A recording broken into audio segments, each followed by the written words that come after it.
Sevgili izleyenlerimiz merhaba. Gündem Özel programında Diyalog Medya Grubu Genel Yayın Yönetmeni Reşat Akar'la birlikte sizlerleyiz. Geciktik, hızlıca konuları sizlere aktaralım. Evet, sırasıyla ilk olarak kuzeydeki Rum mülklerini yabancılara satmak veya satışına aracılık etmekle suçlanan ve bir süredir Rum cezaevinde bulunan Alman vatandaşı Eva Kunzel bugün Rum Ağır Ceza Mahkemesi'ne çıkarıldı. Sanık emlakçının avukatı teyir isteyince mahkeme 2 Ekim tarihine ertelendi. Bu arada Avrupa Bakanlar Konseyi'nin kuzeydeki taşınmaz mal komisyonu ile ilgili kararını bugün veya yarın vermesi bekleniyor. Konuşacağız. Bir diğer konumuz trafik suçlarında meydana gelen artışlar ve konuyla ilgili uyarılar devam ederken Girne'nin en işlek caddesinde bir kişinin yol içinde tehlikeli bir şekilde aracını döndürmesi ve bu görüntüleri sosyal medyada paylaşması gündemin ilk sırasına yerleşti. Polis söz konusu şahsı gözaltına alırken aracın trafiğe çıkışını da yasakladı. Üçüncü konumuz Lefkoşa'nın birçok bölgesinde devam eden kazı faaliyetleri vatandaşların günlük yaşamını olumsuz yönde etkiliyor. Trafikte yaşanan sıkıntıların yanı sıra bazı vatandaşlar evlerinin girişinde yapılan kazıların kapatılmamasından dolayı yetkililere tepki gösteriyor. Konuyla ilgili röportajlarımız var, onları sizlerle paylaşacağız. Son olarak da Kıbrıs davasının önemli isimlerinden Dışişleri Eski Bakanı Fatin Rüştü Zorlu idam edilmesinin 63. yıl dönümünde saygıyla anıldı.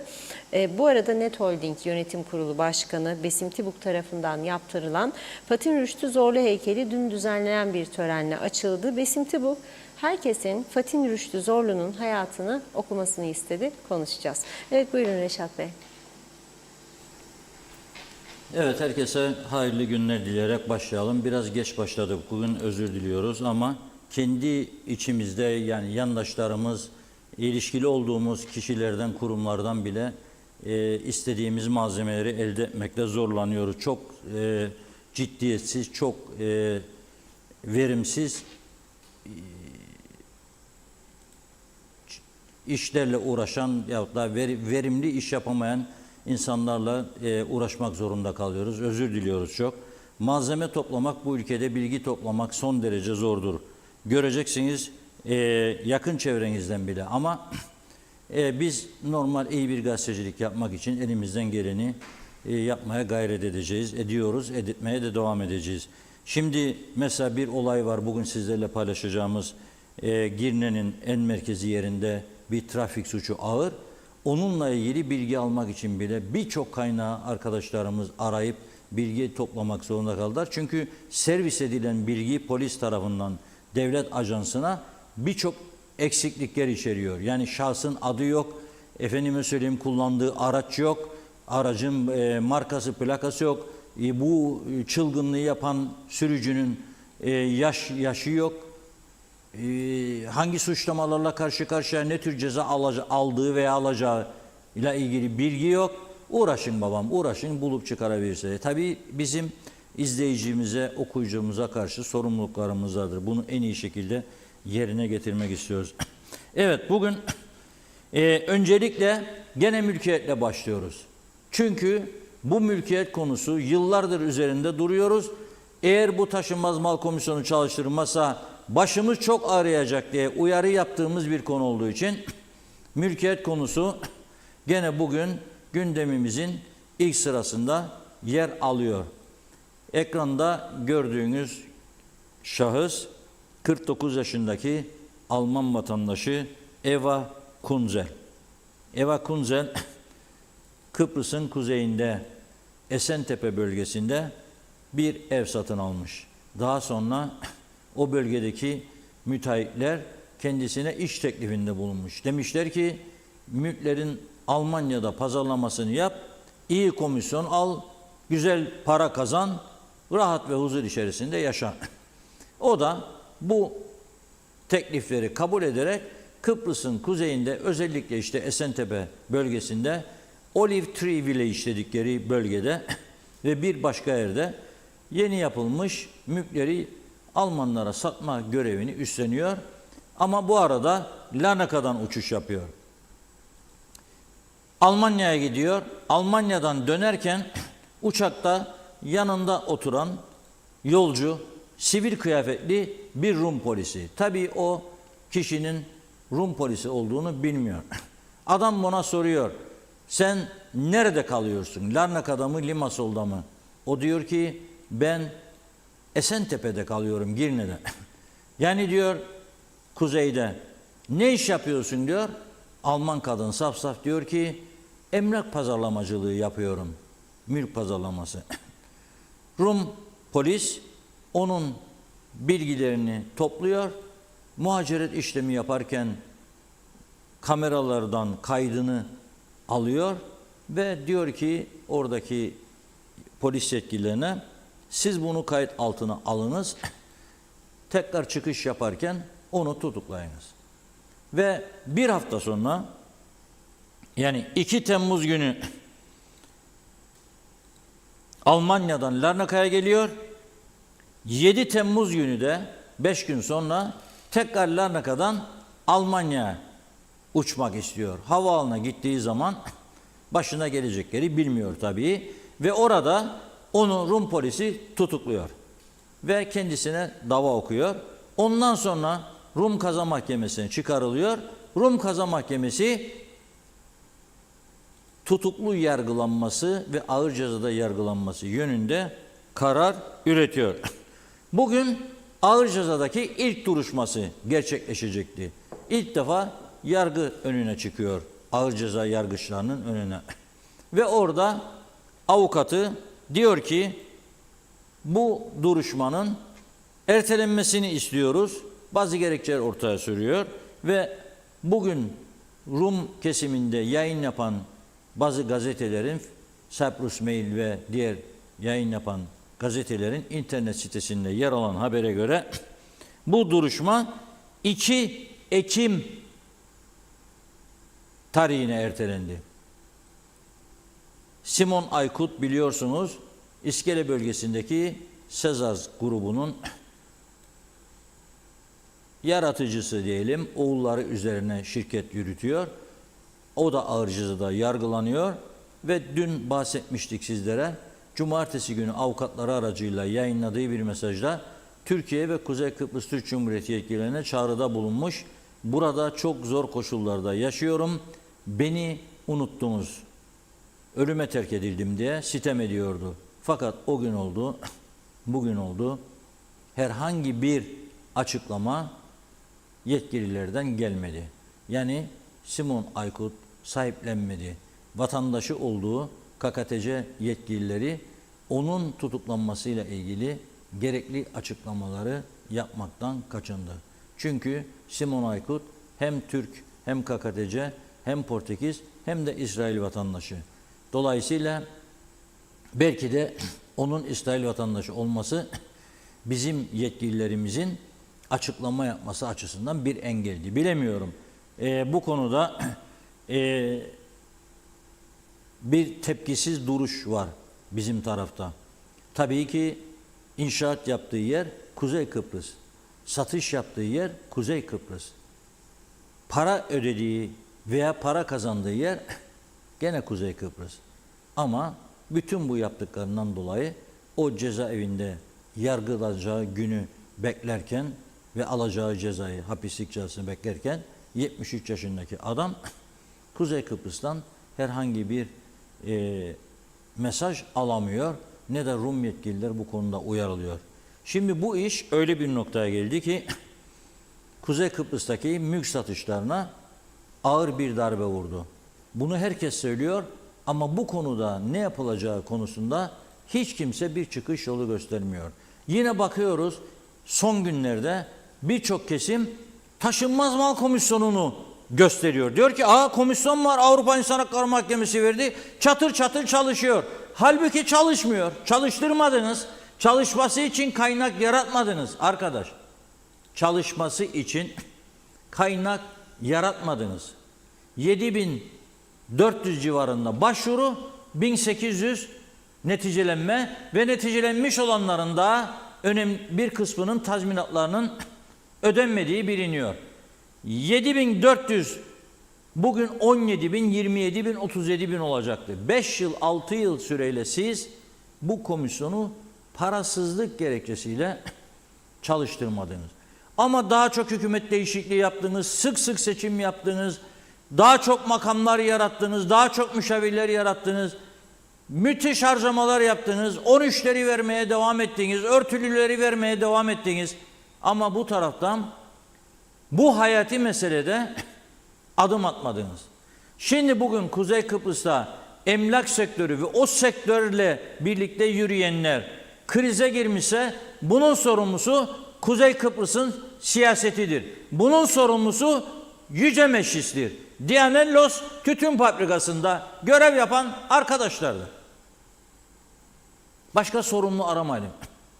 Eğer Taşınmaz Mal Komisyonu karar üretmeye devam edebilseydi, tazminatları ödeyebilseydi 17 bin, 27 bin başvuru artık kuzeydeki Rum mülklerinin önemli bir kısmı Türkleşmiş olacaktı. Taşınmaz Mal Komisyonu'nun eski başkanı defalarca açıklama yaptı, hem de bu stüdyodan. 500 milyon sterline güzel yurdun tamamını alabiliriz diye açıklama yaptı görevdeyken. 500 milyon sterlin bulamadılar. Çünkü kaynak yaratmadılar. Rum mülklerinin Avgatyan'ın sözleşmelerle satılmasına olanak sağlayıp devletin vergi toplamasına engel oldular. 1,5 milyar sterlin civarında vergi alabilme şansları var iken o paraları alamadılar. Hala daha da almış değiller. O yüzden Taşınmaz Mal Komisyonu çalışmadığı için şimdi Avrupa Konseyi Bakanlar Komitesi'nin toplantısı var. Bugün görev taksimi yaptılar. 1. derecede yardımcılar ve 2. derecede yardımcılar. O 2. derecede yardımcılar arasında Uluslararası İlişkiler Departmanı'nın içerisinde bir de Kıbrıslı Rum vardır. Avrupa Birliği'nin üyesi olarak onları tanıyorlar. Şimdi komisyon bugün yarın toplantılar devam ederken kuzeydeki Taşınmaz Mal Komisyonu'yla ilgili Rum tarafının şikayetini değerlendirecek. Ve ondan sonra bir rapor hazırlayıp Avrupa İnsan Hakları Mahkemesi'ne gönderecek.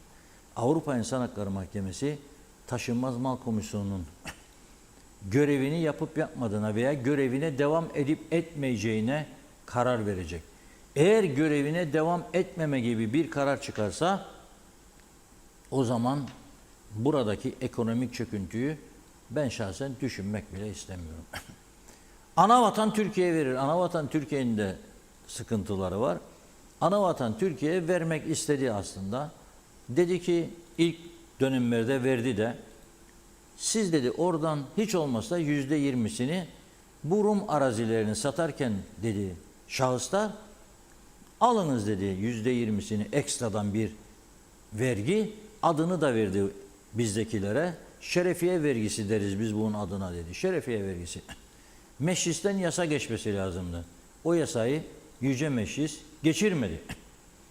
Bu kadar hayati konuda görev yapmayan Yüce Meclis şimdi bana diyorlar ki bir süre sonra külliyeye taşınacak. Hem Cumhurbaşkanlığı hem Yüce Meclis ve büyük şeref salonlarında misafir ağırlayacaklar. Kimleri ağırlayacaklar? Avrupa Parlamentosu'ndan gelen üyeleri mi? Neyi? Bu kadar hayati bir meselede karar üretemeyen o Yüce Meclis dev salonlara, şeref salonlarının olduğu yerlere gidecek, yeni bir yere. Büyük bir ihtimalle her milletvekiline bir de asistan tayin edecekler. Bence birer de papyonlu şoför vermeleri lazım. 50 milletvekili, 50 tane papyonlu şoför. 50 milletvekiline 2'şer tane koruma. Dışta, işte ayrı canım, işte çok daha fazla. İşte çok daha fazla. Şimdi biraz önce kazılardan söz etmiştim. Bugün o konu gündeme gelecek. Lefkoşa'nın en işlek caddesi Doktor Fazıl Küçük Bulvarı. Günlerdir müthiş bir trafik sıkıntısı yaşıyor. Sonra kazılar iniyor aşağıya göçmen evlerine doğru. İnsanlar evlerine giremez oldu. Toz toprak bir tarafa, Kazılan yerler açık bırakılıyor. Bir iddia vardı ki külliyeye elektrik götürüyorlar. Trafo merkezi cezaevinin olduğu yerden sanayi. Şimdi o konuyla ilgili topladığımız bilgiler var. Bugün paylaşacağız sırası geldiğinde. Ama sadece şu kadarını söyleyeyim. Külliyenin sadece elektrik altyapısı için harcanacak olan paranın 15 milyon dolar olduğunu teyit etmiş bulunuyoruz. 15 milyon dolar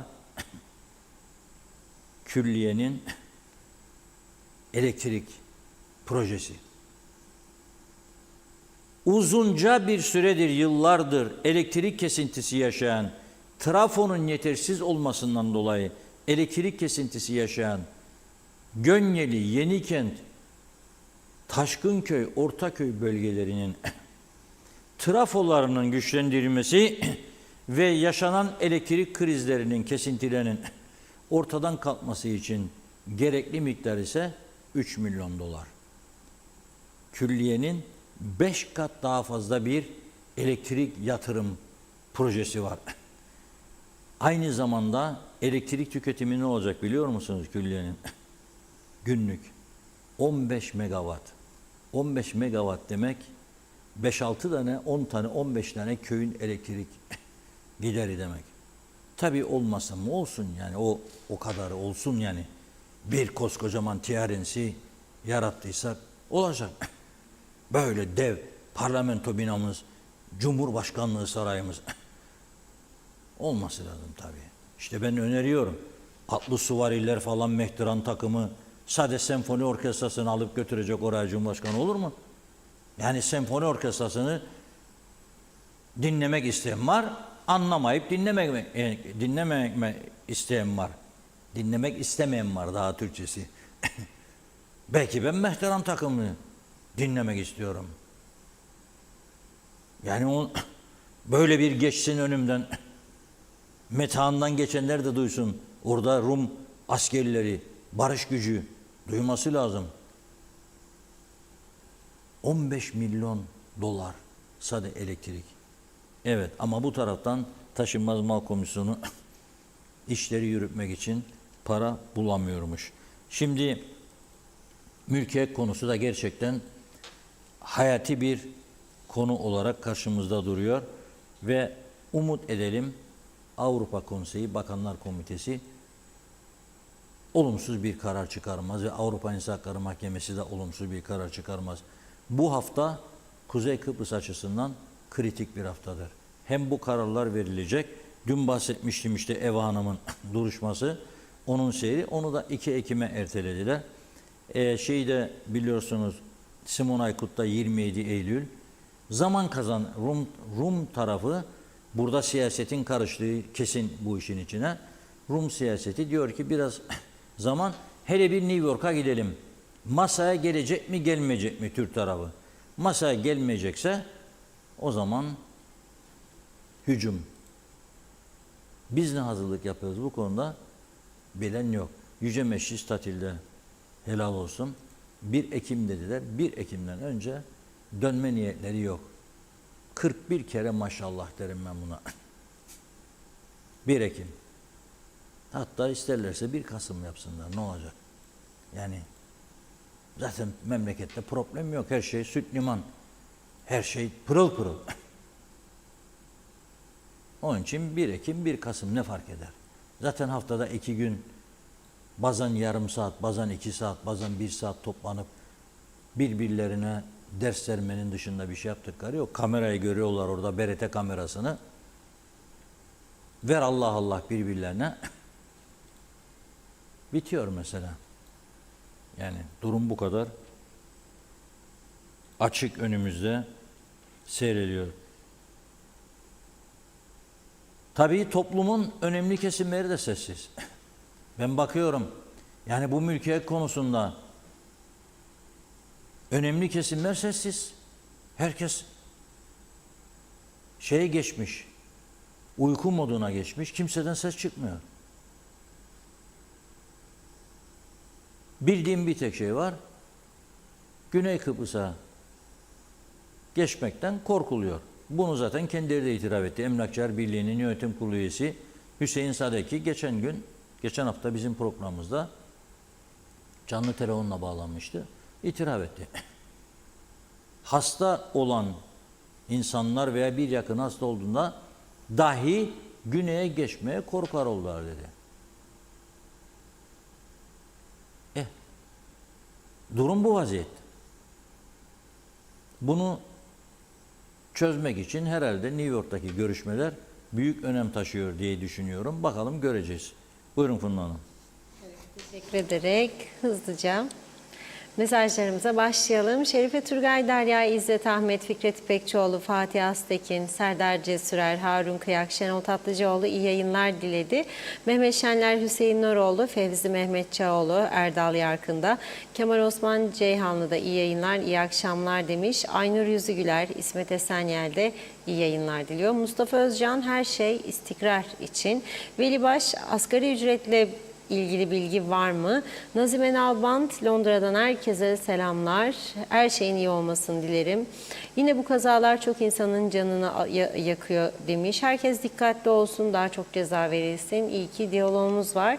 Kaçırmadan Londra'dan izliyorum. Mehmet Uluçaylı, bugün Ötüken İskele arası ana yolda parmak sayısı kadar kamyon geçmedi. İnşaatlar acaba durma noktasına mı geldi?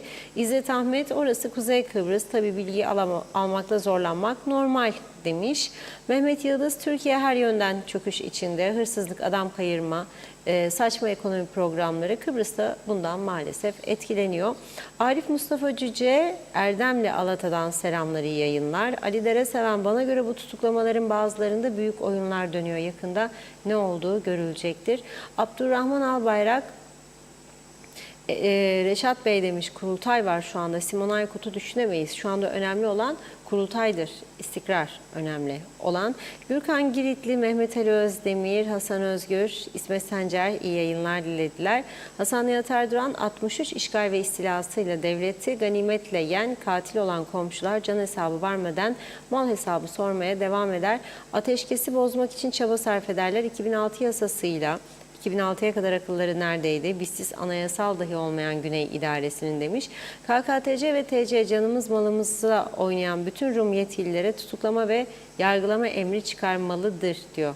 Zeren Turalı, okulların açılmaması, eğitimin bir hafta ertelenmesi gerçekten öğretmen eksikliğinden mi kaynaklanıyor? İnsan hiç de inanmak istemiyor. Hani bir deyim var, herkese lolo, bize de mi lolo misali. Bu erteleme olayı büyük ihtimalle kurultay uğruna keyfivari bir şekilde alındı. Bu bir rastlantı, tesadüf işi mi? Daha önce bunlar niye yapılmadı, tedarik edilmedi?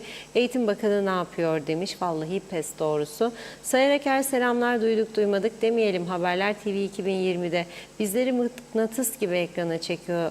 Özgür ve bağımsız haberlerle aydınlanıyoruz. Varsın olsun mallarımız Rum tarafında kıymetsiz. Rumlar bizim gibi pes etmediler. Mücahit puanları da kaldı değersiz. Salih Mullalı, her şey güzel olacak demiş.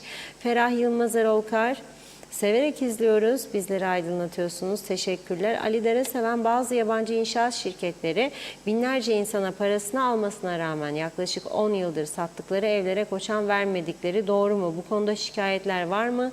Yoksa yalan haber mi? Mehmet Uluçaylı, Simon Aykut KKTC yetkililerince yalnız bırakıldı ama görünen o ki İsrail vatandaşı olan Aykut, İsrail tarafından da yalnız bırakıldı. Herhangi bir yardım eli uzanmadı. 3 ülkede sessiz kalıyor. Acaba neden? İsmet Ezel, devlet vatandaşını koruyup kollamaz mı yazmış. Günay Şeherli, hükümet okulların açılmamasını depreme dayandırdı. Çocuklarımızı elbette koruyacağız. Allah aşkına bizim veya sizin evlerimiz depreme ne kadar dayanıklı? Ülke genelinde depreme dayanıklı evlerimiz mi? Hükümetten böyle bir bilgi veya açıklama var mıdır? Engin Sedat Tözün, Turgay Deniz Bey durmadan zam yaparken okul malzemelerine demiş. Ne yüzle 4 defa hayat pahalılığına karşı çıkıyor. Düşürsün fiyatları o da diğer tüccarlarda. Konuşalım yine. Salih Mullalı, bir konuda bizlere aydınlatmada bulunur musunuz Reşat abi? Baştan bu Rum mülklerinin dağıtımını bizim yöneticiler mi yaptı yoksa Türkiye mi? Bu noktaya aydınlık verebilir misiniz demiş. Mehmet Ali Özdemir, milli ağacımız Harnup'la ilgili festival açılışlar yapıldı. Yüce yöneticiler yedik içtik eğlendik. Hatta kara altın Harnup'un önemi anlatıldı. Ne hikmetse bir türlü fiyat söylemediler. Üstelik şu an adını bile anmıyorlar. Nasıl bir ciddiyet, emeğe ve emektara olan saygı nerede? O zaman niyet belli.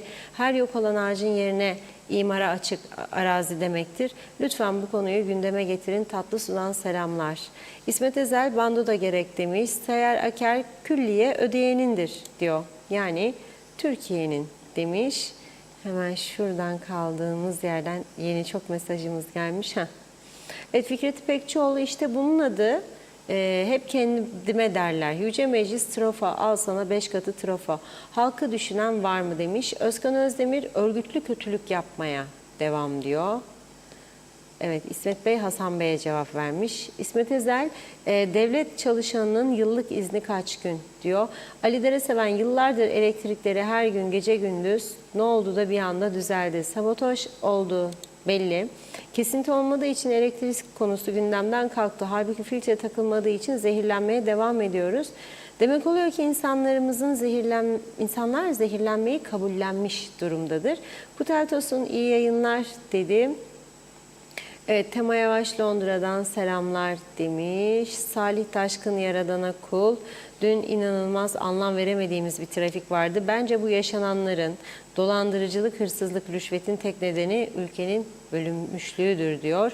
Evet, Ahmet Tekman, külliye yapılacağı zaman yapılan itirazlara bu bize Türkiye'nin hediyesidir dendi. Bize böyle hediye verileceğini, külliyenin maliyeti binlerce insanı ilgilendiren mülkiyet sorununa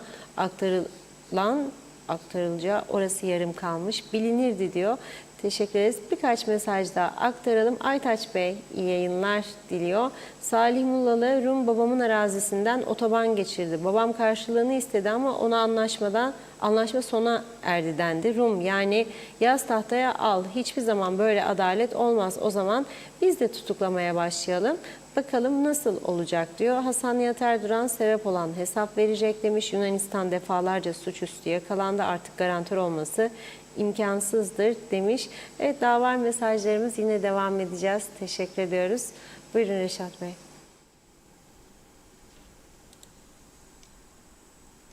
Evet, teşekkür ediyoruz. Şimdi trafik bu ülkenin en önemli sorunlarından biridir, biliyorsunuz. Bugün enteresan bir gelişme oldu, gündeme düştü. Sosyal medyada paylaşım yapıldı ve hani derler ya, bir insan kendini kendi ayağından vurdu derler. Bir arkadaş da o kadar çok güveniyor kendine ki kendini ayağından vurmuş gibi oldu. Nedir bu? Şimdi bir görüntü getireceğim ekranlara. Sosyal medyada paylaşılan. Siz bunu izleyiniz. Burası Girne'nin Ziya Rızkı Caddesi, en işlek caddesi. Bakınız. Beni alsın arkadaşlar dışarı, genişleyebilirlerse. Genişleyebilirse genişlesinler.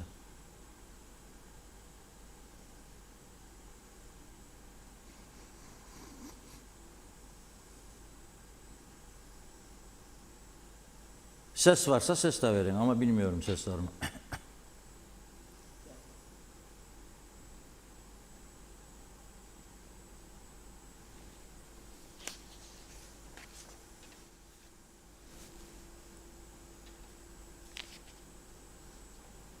Evet, gördüğünüz gibi Girne'nin en işlek caddesi Ziya Rızkı Caddesi üzerinde Porsche marka aracıyla Cenk Aksalih isimli birisi, kaç yaşında olduğunu, ne iş yaptığını henüz tespit edebilmiş değiliz.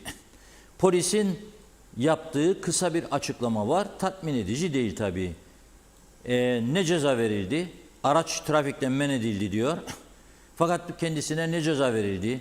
Dava okundu mu okunmadı mı? Resmen burada ölümüne iş yapıyor. Gördüğünüz gibi arabayı döndürüyor. Lastikler, her taraf duman. Herkes zehirlenmiş vaziyette. Umurunda değildir ha. Genç birisi mutlaka. Genç birisi mutlaka. Şimdi kendi sosyal medya hesabında da paylaşıyor bunu. Bakın, bunu yapan herhalde oradan birisine çektirdi bunu. Kaydet beni dedi. Döndü ondan sonra büyük bir iş başarmış gibi. Bunu sosyal medya hesabından paylaştı.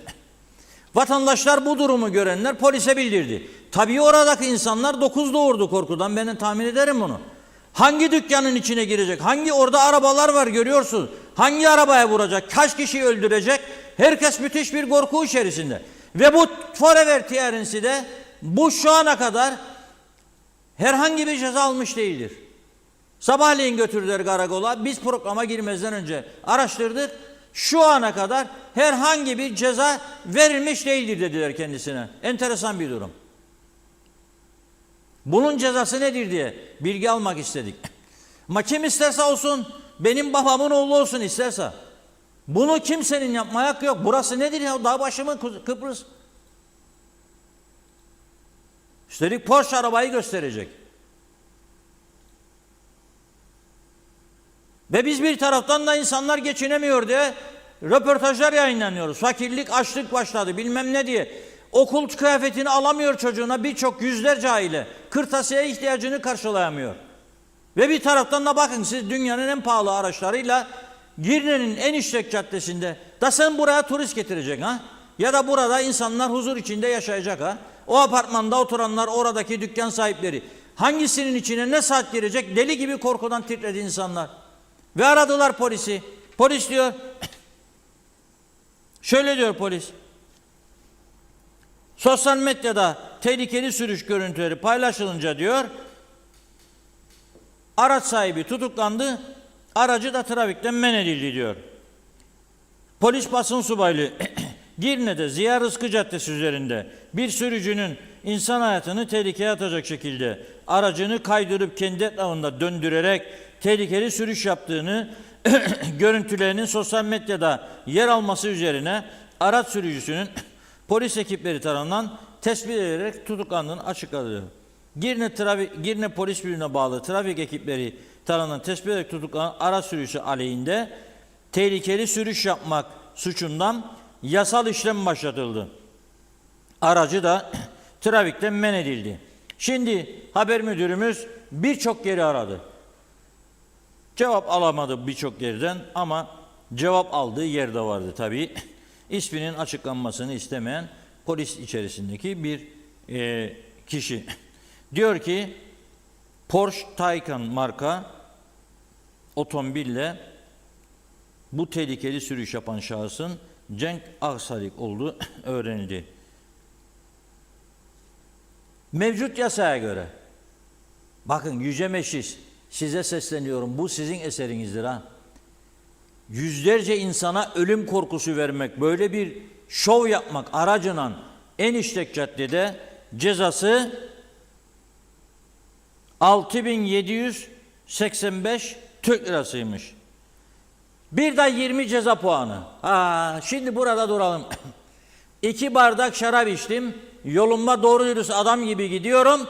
Cezası 3 ay ehliyetime el koyuyorsun sen. 16.000 lira da para cezası alıyorsun benden. Böyle bir suçun cezası 6.785 ki verilirse o da bir engel olduğu belli. Polis bir şey söyleyemiyor, açıklayamıyor polis ne olduğunu. Bir engel olduğu belli. Asgari ücretin %20'siymiş. 20 de ceza puanı.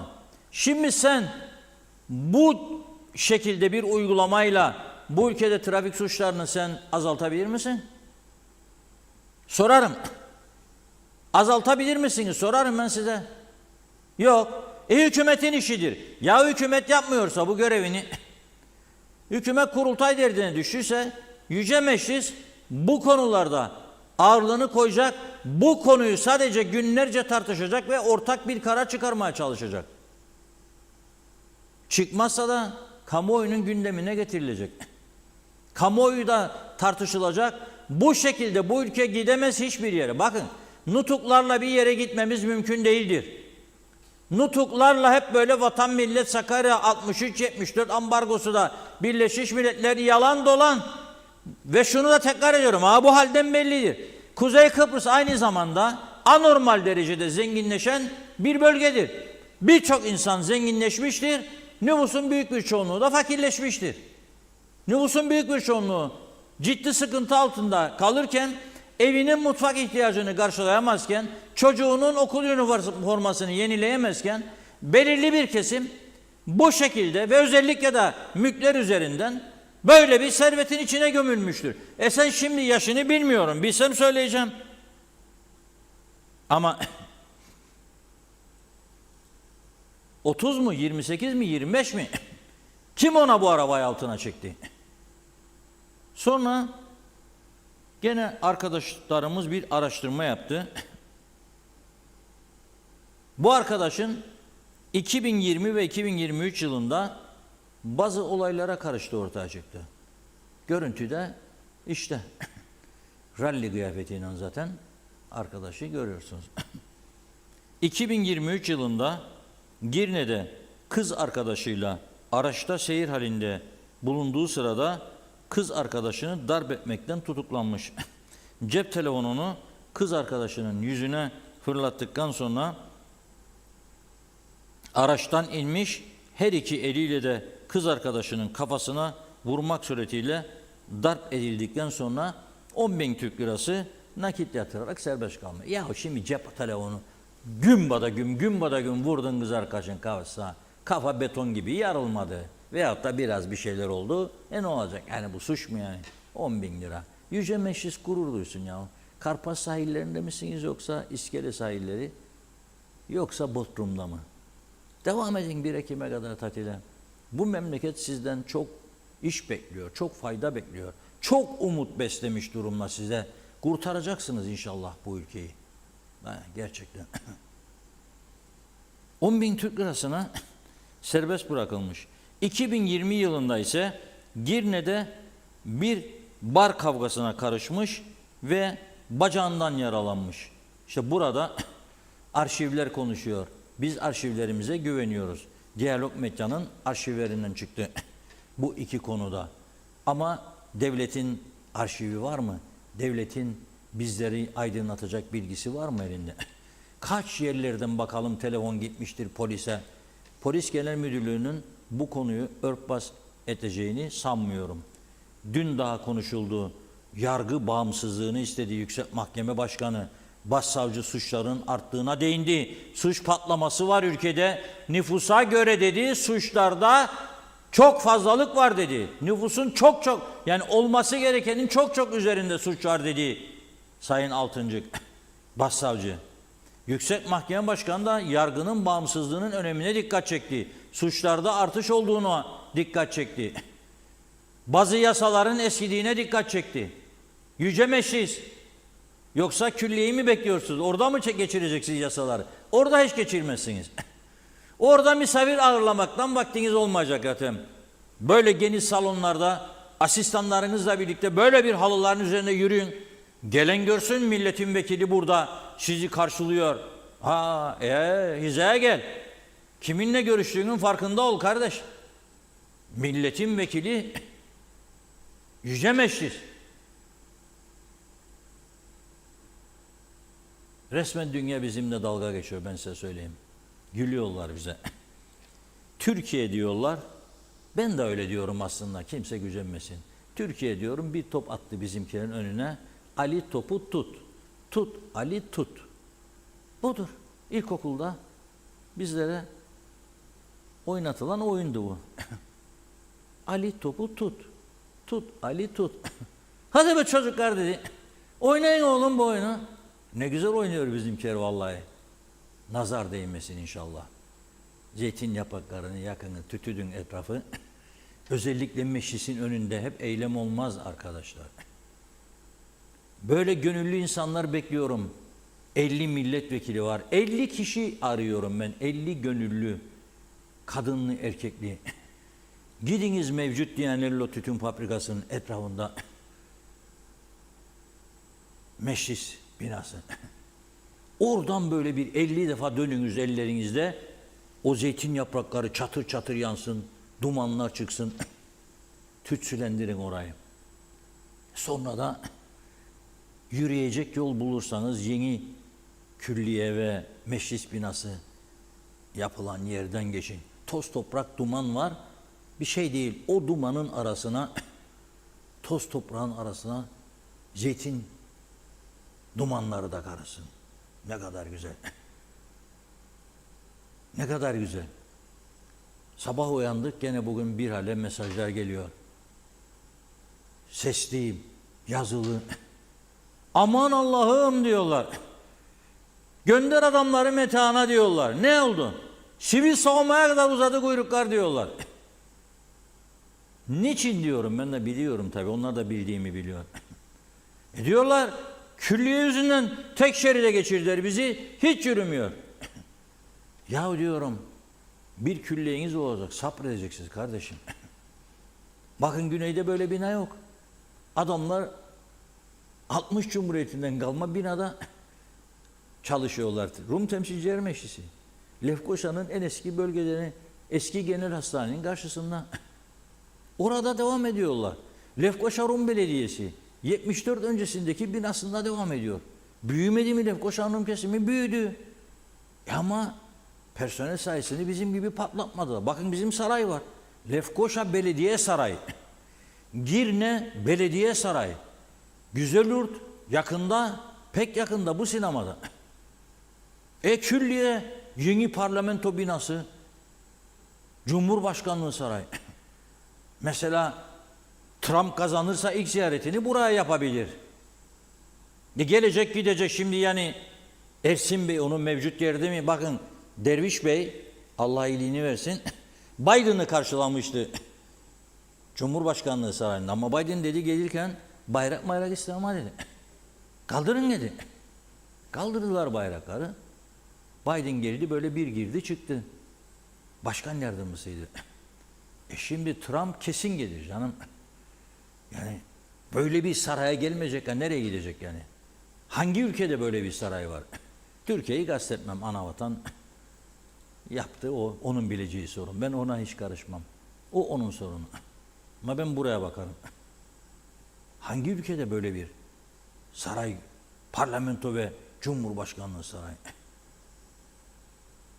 Mesela geldiği zaman Trump kapıda atlı süvarilerle karşılanır. Sonra onu bir güzel mehteran takımı eşliğinde içeriye götürürler. Sonra kılıçlı kalkanlı askerler kırmızı halların üstünden yürüdüler Trump'ı. Orada merhaba asker der, sağ ol diye bağır onlar da. Ondan sonra görüşme salonuna geçilir. Uzun süreli toplantılar yapılır. Amerika'nın Güney Kıbrıs'ı askeri ambargoları kaldırmasını konuşmayalım. O bizi ilgilendirmez. Bizde daha çok var diyecek. Sizde daha çok var ya. Biz onlara ne silah veriyoruz daha? Biz daha farklı konuları konuşalım. Ondan sonra akşam oldu mu da o orkestra salonuna geçelim. Cumhurbaşkanlığı senfoni orkestrası güzel dinletiler sunsun bizlere. Trump'a yani. Sonra şampanya eşliğinde akşam yemeği. Ne kadar güzel. Yollar mollar toz toprak, alışacaksınız. Öyle kolay kolay tanınma olmaz. Yani 50 yıl geçti tanınmadık diye 50 yıl daha tanınmayacağımız anlamını çıkarmayın. Tanımasa ne olacak zaten? İhtiyacımız var. Her şey var Allah'a şükür. Gelmiyor mu bütün dünya ülkelerinden buraya? Yiyecekler, içecekler. Bakın et bile getirdiler. Hollanda'dan taze etler, donmuş etler geldi. Gelir. Kutu bifleri gelmez mi? Tuna balıkları gelmez mi? Her türlü yiyecek, içecek Avrupa'dan. Vuskiler gelmez mi? Bilekler, şivazlar. Gelir abi. Ne ambargosu? Daha Avrupa Birliği 39,5 milyon euro vermiş. Verecek hellimcilerimize. Rumlar kıyamet koparıyor. İşgal bölgesine 39,5 milyon olamaz. Ekmeğimize darbe vuruyorsunuz falan diyorlar. Bak ambargo mu var? Soruyorum, ambargo olsa Avrupa Birliği 39,5 milyon hellim üreticimize verir mi?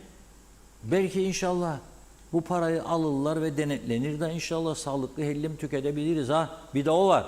Yok süt tozuyla devam etsin gene bu iş. Ona göre. Süt tozuyla devam ederseniz siz bilirsiniz. Ben hellinmeyeceğimde Alfa Mega'ya giderim, alırım gelirim. Bir tane haftada yeter. Ay siz yarattınız bu düzeni, ben yaratmadım. Milyon defa ben konuştum, milyon defa yazdım. Hellim üreticileri karşıladı beni. En fazla hellimin üretildiği köyde. Bir şeyler anlattılar bana. Sonra da döndüler, en fazla kanser vakası bizim köyde dediler. O güzel yurdun ilerisinde. Bilirler onlar hangi köy olduğunu.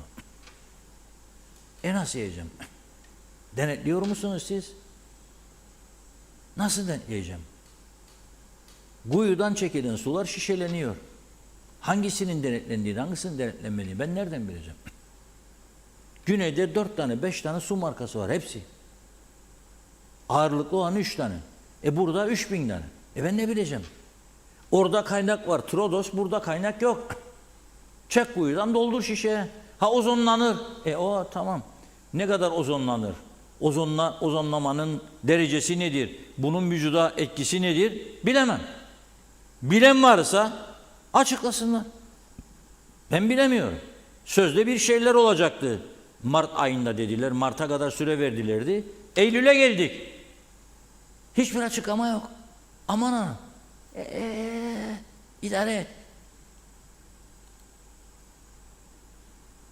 Yazık ya. Ve polis diyor ki bugün o arkadaş sürdü ya öyle. Gösterdi ya size Porsche'unu. Gördünüz mü Porsche'unu ya siz bu arsanın? Bak kız arkadaşlar cep telefonuna vurdu 10.000 lira güle güle. Buna da 6.000'miş. Ama hala da biz programa girinceye kadar emin olarak içeriden alınan bilgi herhangi bir cezanın verilmediği yönündeydi kendisine. Bilmiyorum. Bakanlara mı konuşuldu, bakmayanlara mı bilemiyorum. Yazık ya. Gerçekten yazık. Ve polis diyor ki bugün bir haftada 82 trafik kazası meydana gelmiş. Aman ne kadar. Güneyde 18 yahu size 82. İşte bu da tanınma için bir fırsattır size. Dünya rekorlarına rekor kırarak giriyorsunuz işte listelere.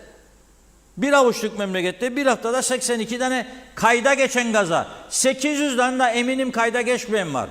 Arkadan geldi tık vurdu onlar girmiyor kayıtlara. Yandan tık girmiyor. Anlaşın sigortalar diyorlar. Onlar girmez. Ciddi kazalar. 82 tane. 28 kişi yaralanmış.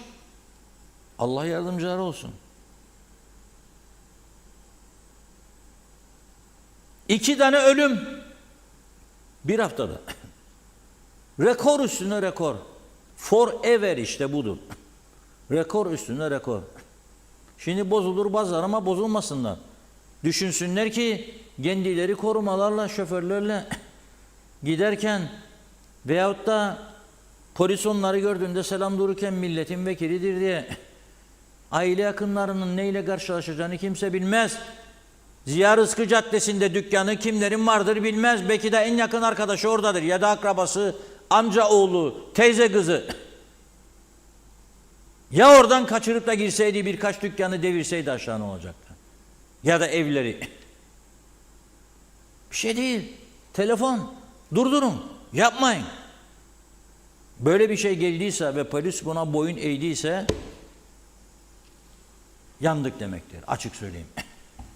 Yandık demektir. Bir haftada 82 kaza, 2 can kaybı, 28 yaralanma. Kaza sebepleri 82 kazanın 24'ü süratli araç. 19'u dikkatsiz sürüş yapmak. 29 artı 19 etti 43. 16 kavşakta durma. Ne gerek var? Bas gitsin yollar senin. Vursan öldürsen ne olacak? Şartlı tahliye var şimdi. Ya ben beklerdim. Bir ülkenin başsavcısı şöyle dedi dün. Şartlı tahliye tüzüğü mahkumların ıslah edilmesi amacına hizmet etmiyor. Ve baktığım günlük gazeteler içerisinde basılanlarda tek diyalog önemsedi bunu. Yargıyı ve başsavcının açıklamasını. Ama kaç defadır şartlı tahliye tüzüğü değişiyor? Önce cezanın 2/3'ünü dediler.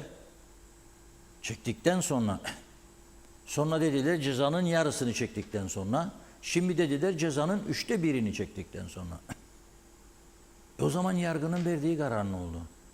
Boşuna mı mahkemelerde insanlar sayfalar dolusu iddianame okuyor da ona göre karar veriyor?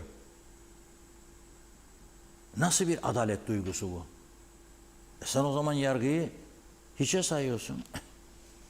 Ama bugün baktım bütün açıklamalara, hiç kimse bu işin üstünde durmadı. Hiçbir açıklama yok, hiçbir tepki yok.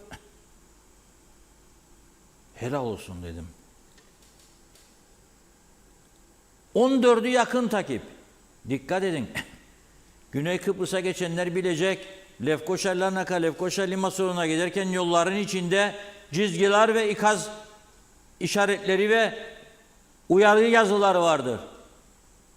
3 araç mesafe bırakın diyor. Kanundur bu, Avrupa'da yaşayanlar bilir. Hadi git İngiltere'de daya bakalım, kıçına dayayabilirsen. Hadi git daya. Özellikle otobanlarda 3 araç bırakacaksın.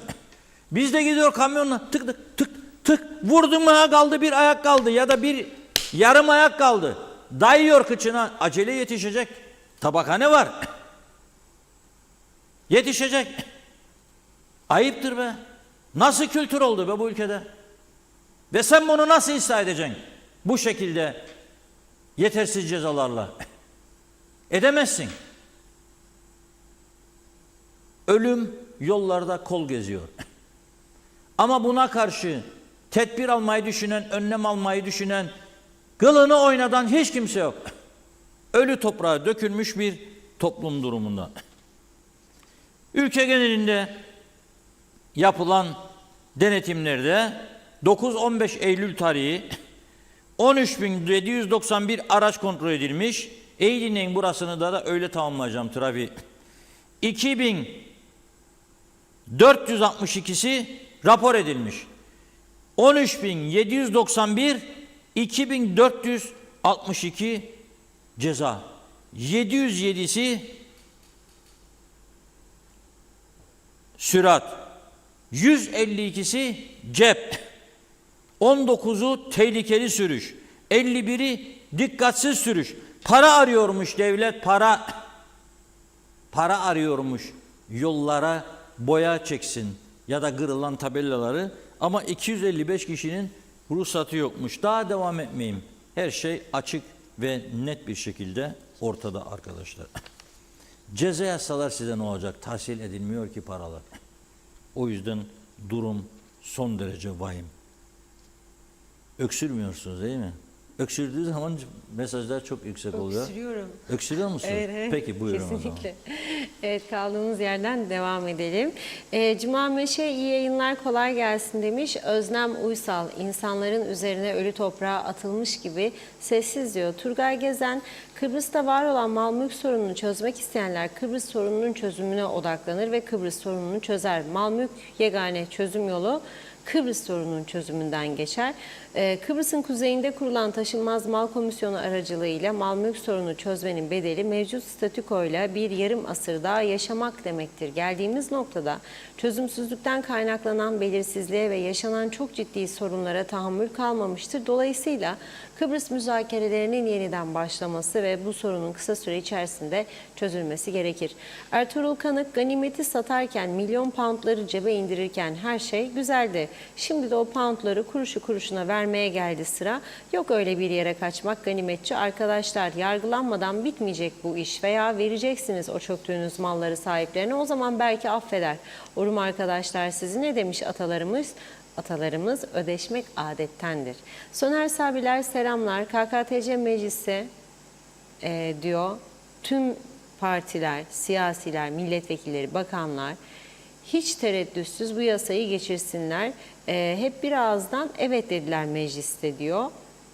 hem de masaların üzerine çıkarak evet dediler. Çünkü KKTC'nin tek sorunu 13. maaş. Onu hallettiler.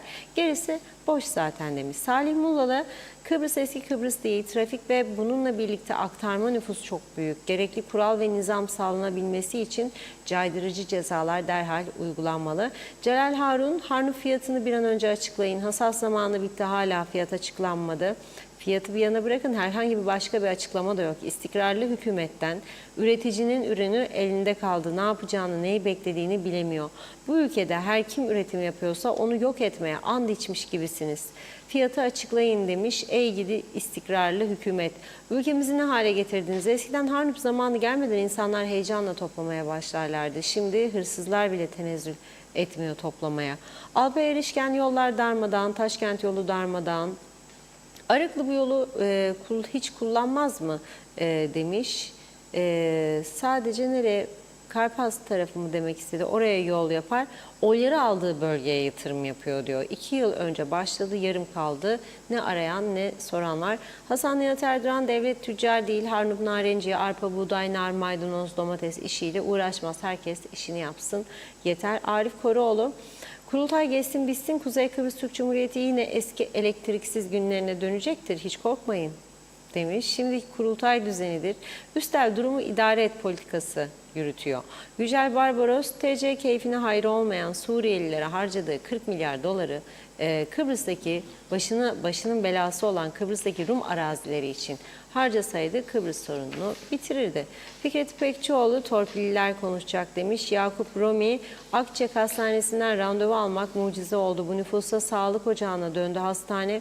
Külliye çok önemliydi. Kıbrıs'ta okul yok. Külliyeye harcanan paralar halkın paraları, yazıktır, günahtır demiş.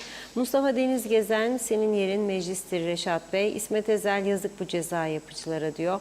Hasan Nihat Erdoğan, halbuki özel kapalı pistler var. Gençler oralarda kendi de test ve şovlarını yapabilir. Suç işlemeye hiç gerek yok. Fikret İpekçioğlu, hadi Yüce Meclis topla kurulu, değiştir yasayı.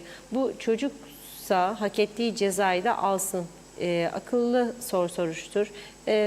Ben bunu ödedim, ceremesini de çekerim demesin demek istiyor. Hüsnü Emel Özer, bu memleketin çivisi çıktı, yaşanmaz hale getirenler kim? Mehmet İnancı, öyle demeyeyim ben şöyle diyeyim, bu gibileri adaya sokmamak devletin görevidir Reşat Bey. Mehmet Uluçaylı, al 2000 poundluk aracı drift yap halkın içinde. Bu neyi gösterir? Para cebimden çıkmadı demek istemiş. Böylesi insanlara anında orman kanunları uygulayacaksınız ki anlasınlar. Cuma Meşe, Reşat Bey, onlar seni duymazlar, yan gel yat Osman demiş. Sayar Aker, halkımız çoktan Rumlarla barışa razı, Larnaka'dan Avrupa'ya uçuyorlar. Mehmet Yıldız, tüm Kıbrıs halkı külliyeye karşı ortalığı ayağa kaldırmalıydı. Bu görgüsüzlüğün karşısında kimse eyleme geçmedi. Kader Güner'i, yıllarca trafik şubesinde çalıştım. Lefkoşa'da görev yaptığım süre birçok kez böyle tehlikeli sürüş yapanları tutukladım. Bu işi yapanlar zengin aile çocukları. Garibanlar zaten böyle arabalara binemezler. Neyse, tutuklayıp polis karakoluna gidene kadar üst düzey yöneticiler hem polis genel müdürünü arayıp çocuk bizimdir bırakın gitsin derlerdi. Biz getirene kadar serbest kalırlardı. Çünkü para her kapıyı açar.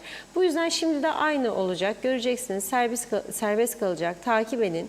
Dava okunacak. Serbest. Sonra savcı davayı kapatacak. Biz de konuştuğumuzda kalacağız. Balık baştan kokar. Burası KKTC, her şey olur demiş. Salih Mullalı, bunu yapan Kıbrıslı ile bir alakası yoktur. Kesin yabancıdır diyor. Ulus Barani, bahsettiğiniz Yüce Meclis'in başındaki kişi pro kaçakçılığı yapıyorsa bu Yüce Meclis'in çalıştırılmasından ne beklenir? Ergün Yahat hayırlı yayınlar diledi. İsmet Esenyel, Reşat abi şahane bir senaryo yazdın bize. Biz de masal gibi dinliyoruz. Allah iyiliğini versin. Bir ara daldım gittim diyor sen konuşurken.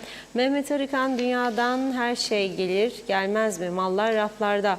Kuzey Kıbrıs halkı bakar ancak gücü yok alsın istikrara devam. Ali Dereseven, onlarca kez Kuzey Kıbrıs okyanuslarda kaptansız yüzen bir gemi gibidir diye yazdım. Sokağın ortasında bu manzarayı gördükten sonra yorumumun ne kadar doğru olduğunu gördüm. Diyalog TV aracılığıyla Reşat Bey ve bizler yıllardır var olan sorunları ve çözümünü konuştuk. Buna rağmen yetkililerin tek bir sorunda dahi doğru adım atmaması hem şaşırtıcı hem de büyük bir akıl tutulmasıdır diyor. Ali Cevat, Gücüne giden varsa ayrı aslında demiş, hiç umurumuzda değil. Hayırlı yayınlar diledi. Evet, şöyle bunu bakıyorum. Evet, Ali Cevat Reşat abi, zevkle sürüyorum güneyde, kuzeyde diyor cahil dolu. Sinir krizi geçirirsin demiş. Yollarda da ehliyet alan direksiyon başında çok yazık demiş. Evet, İzzet Ahmet, çözemedim mesajınızı. Memduh Bey, ismi Mehmet diyor. 6 haftalık tatili bitirdim. Sağ salim, kazasız belasız döndük Londra'ya. 6 kere az kalsın üstüme araba çıkıyordu. Kurtulduk diyor. Yollara çıkmaya korkarız artık demiş. Ahmet Köle, drift yapan sürücünün ceza almasının sebebi telefonda yazan selamun aleyküm yazısı. Kart vizitidir. Arın Taşarkan, Kıbrıs sorunu bir an önce çözüme varmalı. Barış vardır, çözüm yok. Evet, çözümsüzlüğün sorumlusu Kıbrıslı Türkler değil, çözümsüzlüğün sorumlusu kilise yanlısı Kıbrıslı Rumlar. Olabilecek çözümse iki kesimli federal Kıbrıs mümkündür dedi ve iyi yayınlar diliyor Arın Bey. Şöyle bir sayfayı yenileyim bakayım. Yeni gelen mesajlar böyle bir şeyden sonra geliyor. Evet, Celal Bozdemir çok yakın bir zamanda Girne'de tehlikeli sürüş esnasında iki genç öğrenci kızımızı yitirdik maalesef, ders almıyoruz. En ağır ceza verilmesini isterim dedi Ahmet Kim. Mustafa Cici Baba, hademeler henüz çalışan arkadaşlar 2 yıldır paralarını alamıyorlar. Yazıklar olsun demiş. İbrahim Kuloğlu, buraya gelen Rum plakalı araçlar hiç kural tanımaz acaba? Burada ayrı, orada ayrı mı sürüyorlar? Bilmem dedi. Evet, bakıyorum. Zannediyorum tamamladık gibi. Teşekkür ediyoruz. Buyurun. Evet, çok teşekkür ediyoruz. Bugün Taşkınköy, Göçmenköy, Ortaköy oralardan yayın bekleyen izleyicilerimize buradan selamlarımı gönderiyorum. Yarına bırakıyoruz Ömer Kadiroğlu'nun röportajlarını. Bugün hem biraz geç başladık hem çok yoğun bir gündem var. Çünkü birkaç tane önemli mahkeme haberi var. Onları atlamak mümkün değil. Bakınız mesela mahkeme haberlerinden bir tanesi.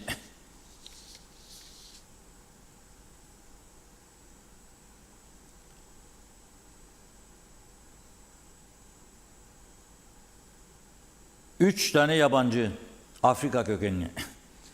Bunlar Kıbrıs'a geliyorlar ve soygun işine karışıyorlar. Hırsızlık, soygun, cep telefonu, para ve mahkeme bunları yargılıyor. 2 Mart 2023 tarihinde meydana gelen bu olayla ilgili yargı süreci 2024 yılının Eylül ayında tamamlanıyor. Yani 9. ayda, 3. ayda geçen yılın. Yani 1 yıl 6 ay, 1,5 yıllık bir süre bu insanlar bekliyor yargılanmak için ve bugün ancak sıra geliyor onlara.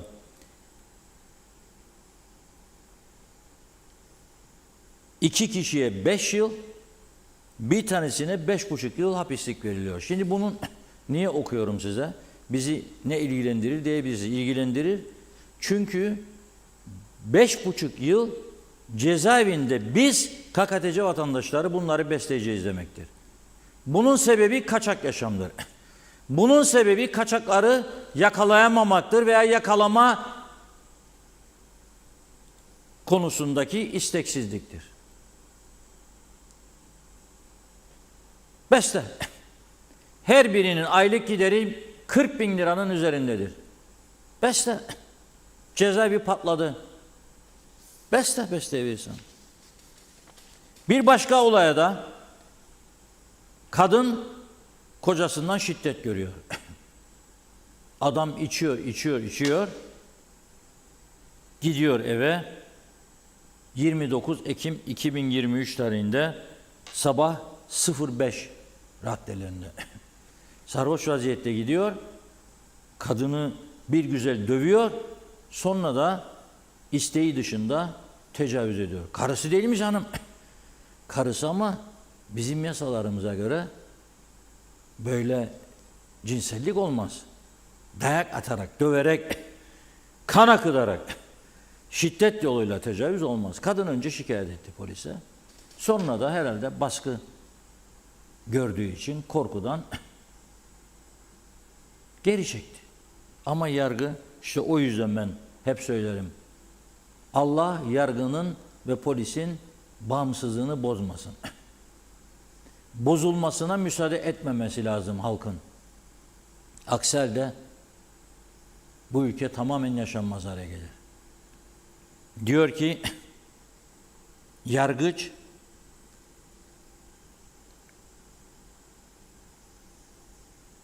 eşini şiddetli şekilde darp ederek, gözüne yumruk tokat atarak, saçlarından sürükleyerek, karnına tekme atarak, kıyafetlerini yırtarak tecavüzde bulundu diyor. Eziyetle tecavüzdür bu diyor. Dolayısıyla şikayet geri çekilse de diyor, suçun vahametini ortadan kaldırmıyor diyor. Avukat da demiş ki eşiyle tartışmış, o gün de alkol almış da alkolün tesiri altında sabah 05'e kadar. Evet. Ve kendisine 8 yıl hapislik cezası vermiş mahkeme. Çok önemli. Neyse, bugün Türkiye televizyonlarında izlemişsinizdir. Yani bakanlar için söylüyorum.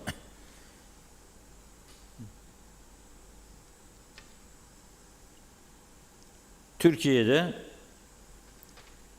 27 Mayıs 1960 askeri darbesi olmuştu biliyorsunuz.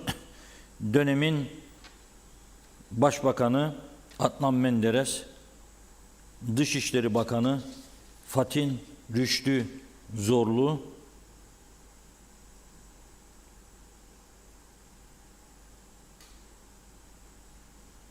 idam edilmişti. Fatin Rüştü Zorlu ve dönemin eski Maliye Bakanı Fatin Rüştü Zorlu Kıbrıs davasının Dışişleri Bakanı olarak en büyük savunucusuydu. Ve garanti anlaşmalarını sağlayan kişiydi. Yani bugün Kıbrıs'ta Türk askeri bulunuyorsa, eğer 1974'te 20 Temmuz'da Barış Harekatı gerçekleşmişse mimarı Fatin Rüştü Zorlu'dur. Bu bizim siyasetimizde çokluk konuşulmuyor, tartışılmıyor. Ama bugün memnuniyetle öğrendim ki bir tarih hocamızı aradım. Devlet okullarına ders veriyor. 8. sınıf öğretmeni bana diyor ki 8. sınıflarda Kıbrıs Türk tarihinde okutuluyor diyor. Yani 60 ihtilali, Fatin Rüştü Zorlu'nun, Adnan Menderes'in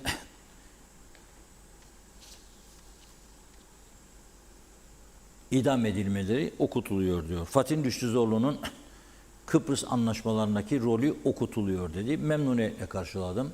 İnşallah bütün okullar yani müfredatta yer alıyor. İnşallah okuturlar ve doğru okuturlar diye düşünüyorum.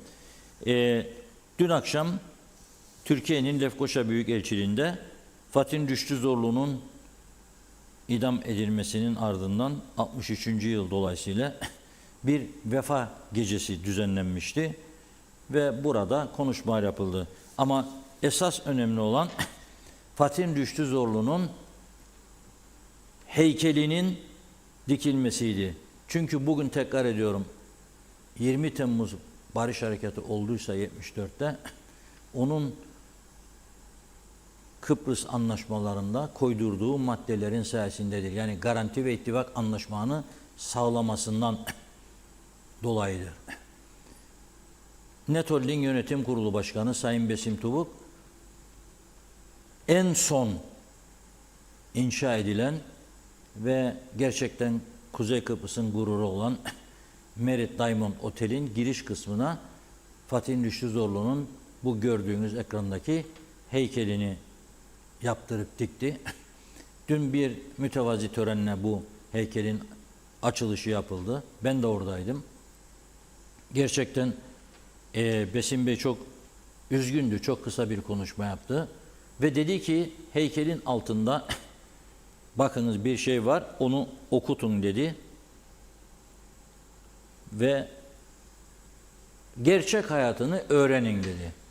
Bunu istiyorum herkesten dedi. Yapınız bunu dedi. Orada çok da kısa bir konuşma yaptı tabii. İşte dediğim gibi 2 satırlık bir konuşma yaptı ve heykelin açılışı gerçekleştirdi. Fatih'in düştüğü zorluğuyla ilgili tabii Kuzey Kıbrıs yetkililerinin daha yapması gereken çok işler. Yani yapılan bir şey yok daha doğrusu. Yani dün akşamki elçilikteki törende üst düzey yetkililer vardı. Konuşma da yaptılar. Ama ben Fatih'in düştüğü zorluğuyla ilgili bir adım atıldığını görmedim. Mesela Yapı Sanat Okulu'nda Sedat Simavi adı vardır. Neden Sedat Simavi adı vardır? Çünkü Sedat Simavi Hürriyet Gazetesi'nin kurucusu, sahibiydi.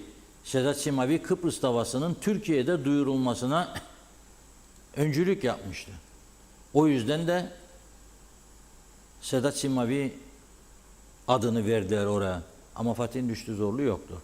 Heykeli de işte gördüğünüz gibi Sayın Besim Tubuk tarafından Diamond Otel'in girişinde yaptırılıp oraya yerleştirildi. Evet, bugün bu konuyu sizlerle paylaşarak programı tamamlamak istedik. Yarın inşallah, maşallah güzel haberlerle birlikte olacağız.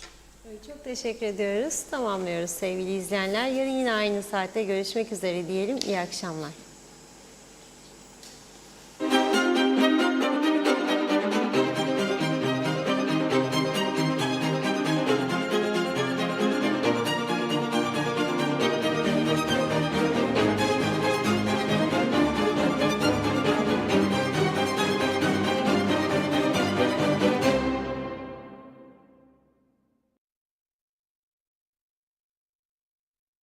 ...50 yıllık Noyanlar güvence